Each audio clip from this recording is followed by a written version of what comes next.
All right, what's up, YouTube? Before we get started, I didn't state in the last video that I mentioned 3 things that I became obsessed with. That was Trig, the movie called The Matrix, and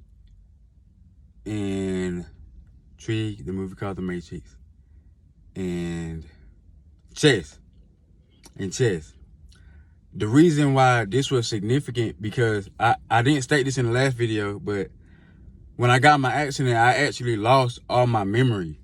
So this is why I couldn't figure out why I was obsessed with these 3 things. But this wasn't nothing but God. But I just wanted to state that, just to put that out there, because I didn't mention it in the last video. And also because I lost all my memory and I dealt with short-term memory loss for years, I still kind of deal with it now. Like, just so, because I kind of got stuck a couple times in the last video, just so that won't happen in this video, I kind of like did a lot of writing. So I might be looking down more than I'm looking up, just so I don't get stuck. I hope y'all cool with that. But we're going to get started. So according to Google and in physics, the term light may refer more broadly to electromagnetic radiation of any wavelength, whether visible or not. So this pretty much means light or darkness is determined by radiation, frequency, and abundance of protons and electrons. Okay, there are 7 electromagnetic waves in increasing order.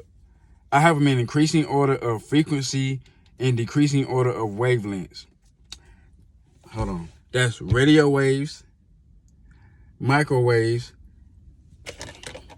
infrared, visible light, ultraviolet, X-rays, and gamma rays.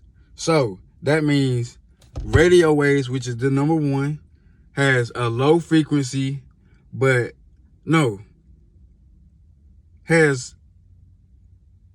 low frequency but a long wavelength. And then number 7, which was gamma rays, has a short wavelength but a high frequency. So we can assume, because it's in the middle, like the story with, what was it? The 3 little bears, where the porridge, where one was too cold, one was too hot, but then you had the one in the middle that was just right. So in the middle, because you got radio waves, microwaves, and infrared, and then you got ultraviolet, X-rays, and gamma rays. And then in the middle, you had visible light, which is the just right. So visible light sits in the just right position, where the abundance, frequency, and radiation of protons and electrons are just right for a visible experience, or what we call the 3D experience, with the addition of the spirit or God energy, or better known as the neutron. Okay, so boom. So now, all right, this is the beginning of Adam and Eve. So the atom has 2 components: the proton, which is masculine energy. They are found in the nucleus, having a +1 charge in the same size as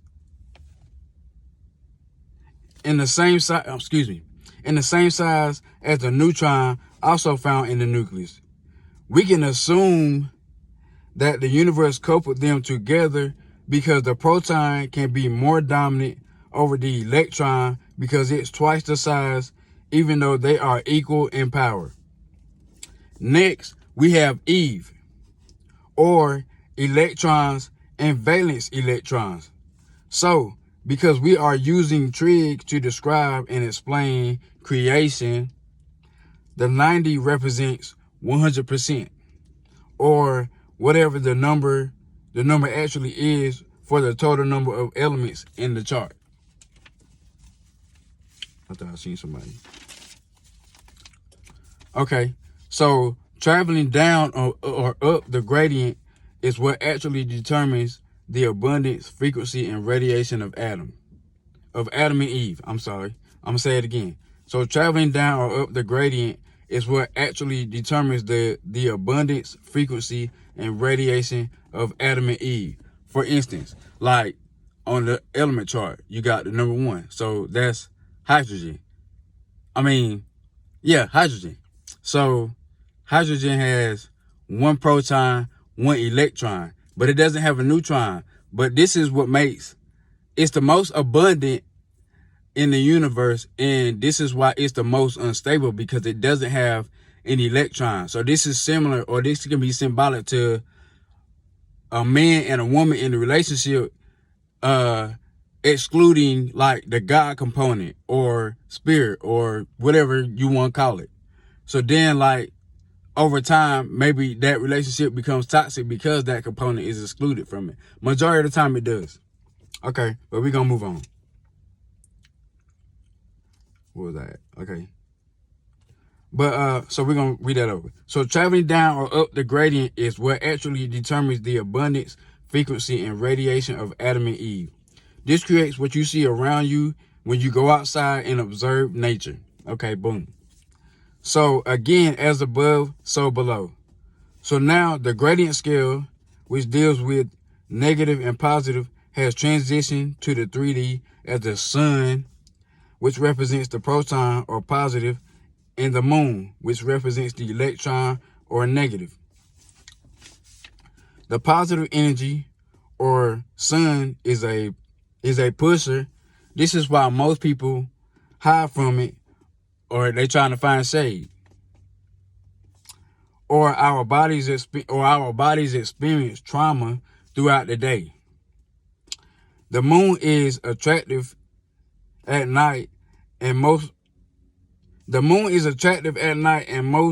like to watch the moon at night. It's attractive. We also heal the traumas we experience throughout the day.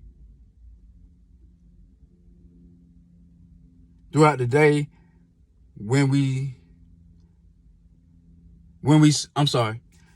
also heal the traumas we experience throughout the day when we sleep at night.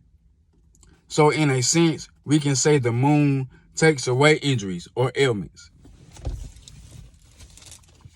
Okay, boom. So we can actually say that this experience is about reciprocation of energy, because energy has to be balanced in order for there to be peace or homeostasis. So changing the experience to the perspective of man, which is the positive, giver and receiver, and the woman, which is negative or receiver. She must choose a man according to his mind. This will allow her to know if he is coupled with the neutron. Once he reaches that 90 degree threshold, he embodies Christ's energy, which will make him divine in the 5D and the 3D. Just like the sun rays, which is intelligence penetrating the earth, if he embodies Christ's energy, this energy will penetrate her. This is why she takes his name, because according to universal law, she is the electron personified and he is the proton personified. There is nothing wrong with negative energy. It just means the opposite direction, but equal.